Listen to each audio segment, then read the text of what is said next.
Nilinaw ni Pangulong Bongbong Marcos na hindi niya itinuturing na kaaway sa politika si dating Pangulong Rodrigo Duterte. Ito ang isinagot ng Pangulo matapos hinga ng komento sa mga naging pahayag ni Duterte na nagsabing sila raw ay magiging magkatunggali sa politika. Ito'y matapos suspindihin ng Office of the President si Davao del Norte Governor Edwin Jubahib dahil sa umano'y grave abuse of authority at oppression na siya namang dinipensahan ng dating presidente. Matatandang ilang patama kay Pangulong Marcos ang binitiwan ni Duterte at noong unay nagkaroon pa ng palitan ng mga akusasyon sa pagitan ng dalawa. Samantala, positibo naman ang sagot ng Pangulo nang tanungin kung payag itong makapag-usap sila ni Duterte upang talakayin ang umano'y gentleman's agreement nila ni Chinese President Xi Jinping. Paliwanag ni Pangulong Marcos, ibigay lamang daw sa kanya ang mga dokumento rito at kanya itong pag-aaralan.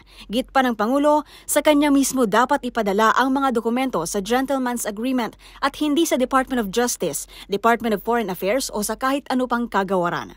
Naniniwala ang Pangulo na mayroong secret agreement na nangyari sa pagitan ng Pilipinas at China sa ilalim ng Duterte administration. Para sa MBC TV Network News, ito si Pamela Adriano. Sama-sama tayo, Pilipino.